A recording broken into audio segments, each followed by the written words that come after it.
My mind is vast, with reams of places I have been and seen.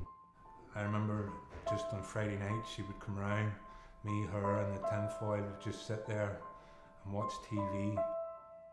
Pictures of scenery I've sought and others I will never. Prisoners of the mind will rarely do what is right, refuse to kill but kill nonetheless in different ways. What I planned to do was stab him, scald him, or throw him over the landing.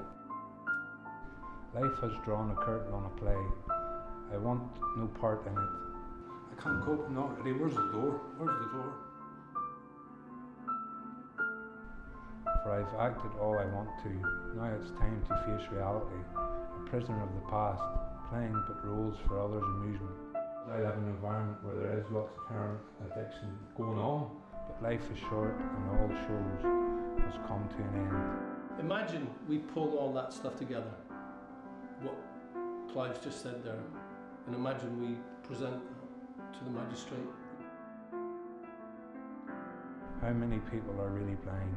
How many actors on stage, lit at times by a bright light, surrounded by dull scenery? And with this detox, it beats you every time. Major turning point in my life. It basically started a journey for me back to education, using arts education as a way to transform. Anger fades, prisoners disappear, at least for a while.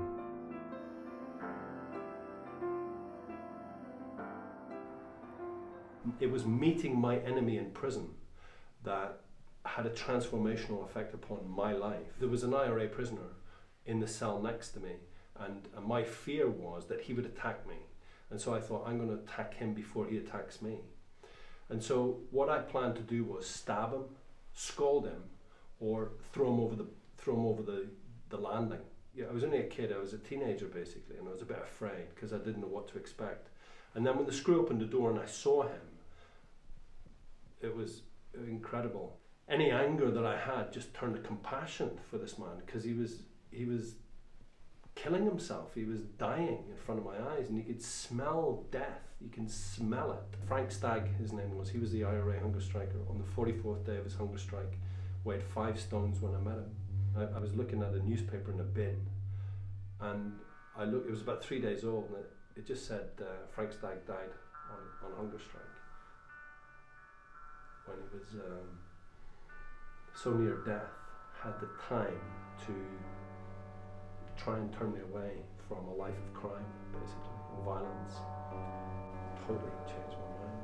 And they're human beings, and they had a legitimate struggle, and I mean, it's basically to that guy that I owe the change in my life.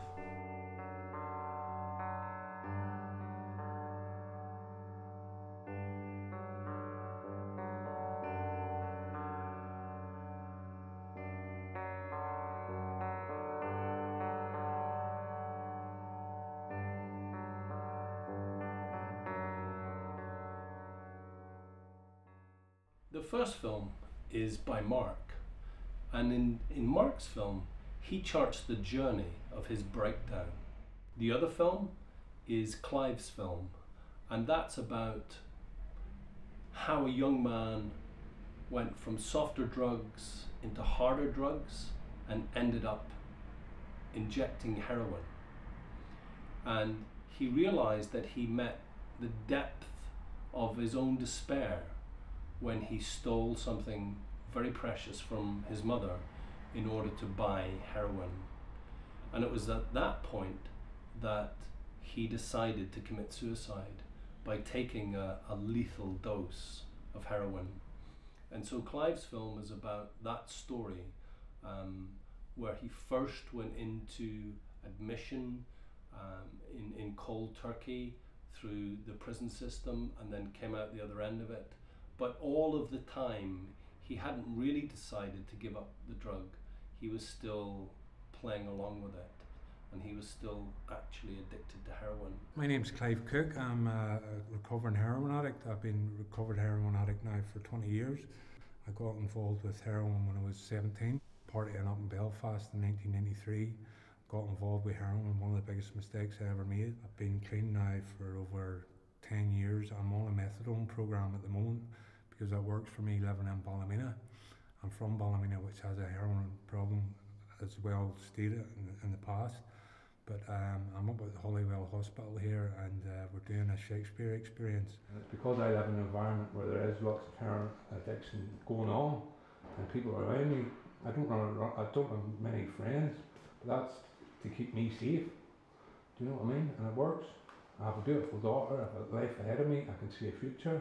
I can see down the line, whereas before it was just an abyss. Brilliant. Okay. Imagine we pull all that stuff together, what Clive's just said there, and imagine we present to the magistrate when you're going to court as part of your case. That'd be great, wouldn't it? I'm out on the 22nd of May, and hopefully that'll go well. I see my daughter 4 times a year, but it's good that this is working for me, and hopefully that'll come good when it comes to my court case. It could help me doing all this.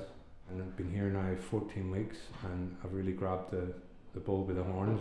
I don't want to go in there, I don't want to be here, I want to be there, I want to fix now. Sit and listen to a doctor talking crap, because I've heard the same old story 5 times before. I don't want that. And they're going to put me in a chair and waiting room and go through all my stuff and search it all and put me in the bed and say, well, Mr. Cook, you'll have to wait for your detox. I know what I'm in for. The next thing they're looking down their nose at me. I can't cope, I'm not ready. Where's the door? Where's the door? That's me finished with it. I'm going in here to do this detox. Okay, say it to me. Go. I'm ready for this now. I've had all the baggage, I've hit my lowest lows, I've been homeless, I've been in the streets, I've sold jewellery, I've stole from my mother, I've stole from my family, I've robbed, I've borrowed, I've done everything I could, and now it's time for a new lease of life, which I'm ready for. I'm leaving my old life behind me and I'm moving on. You've hit rock bottom. This is the end. How far can you go? How far do you have to go till you lose it? You have to. I lost everything. Lost my home. Lost my family. Lost my friends. Burnt all the bridges. Just became. I was like 9.5 stone. You know what I mean? I'm 6'4". I was something that crawled out of a coffin. That's the pull that's happening in his head, and all we've got to do is externalise it. We've got to get that out of his head. We've got to get that down there. Do you know what I mean? And maybe we can play around with that in terms of how we do it.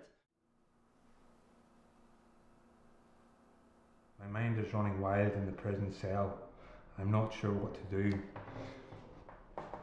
So I sit here contemplating, writing, thinking about her and what she must be doing. I remember just on Friday night she would come round, me, her and the tinfoil would just sit there and watch TV, chasing the dragon they call it. Me and her. No one else. She was my lover. It's just hit me.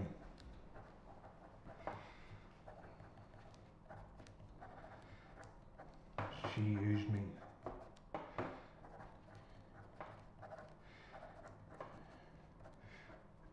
It was all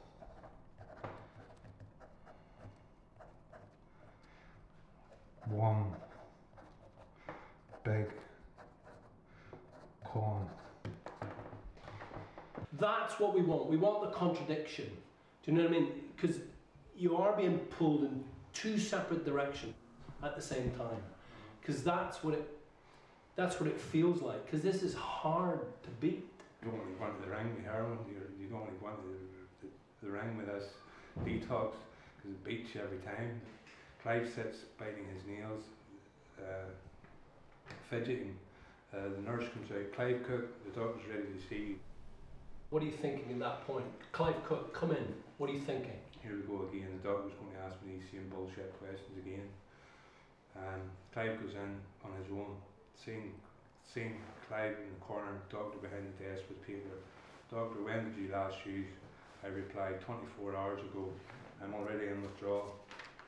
Okay, just pause there. What were you thinking? Get me out of here. I'm sweating. I want me, as it was only say, how much did you take? I said £1/2 grand. No, this is not quick enough. No. What were you thinking? They're going to go down, search my clothes, they're going to give me a bed, they're going to have to go through all this reports, they're going to have to put pen to paper, it's going to take an hour before they even give me some sort of medication, some Valium, something to calm me down. It's not quick enough. This is not quick enough. No. It's a thing on my ankle. It's like a watch. I've had it on now for 6 months. I have to be in the house for 10 o'clock every night, and I'm not allowed out from 8 o'clock in the morning. It makes you unhappy. I can't. If I didn't have it on, I could go over and see my daughter. I could fly over for the weekend and see her for the weekend. I can't do that now. My daughter 4 times a year. I speak to her every day on the phone. I read her stories every night. So I've got good communication with her. She's 7.5. She's a good age, but they grow up that quick. Because of being on tag at the minute, I can't get to see her. I can't make any chances to go over and book flights. Hopefully, my court case will go well. It's really helped me as a person get my wound out, get my, I don't know, my sort of inspiration sides come out of me, and my acting skills and putting pen to paper or something I wouldn't do. I'd be sitting at home now, probably on the sofa, not getting out with people, getting around people, things people take for granted. With being bipolar, you seem to lock yourself away.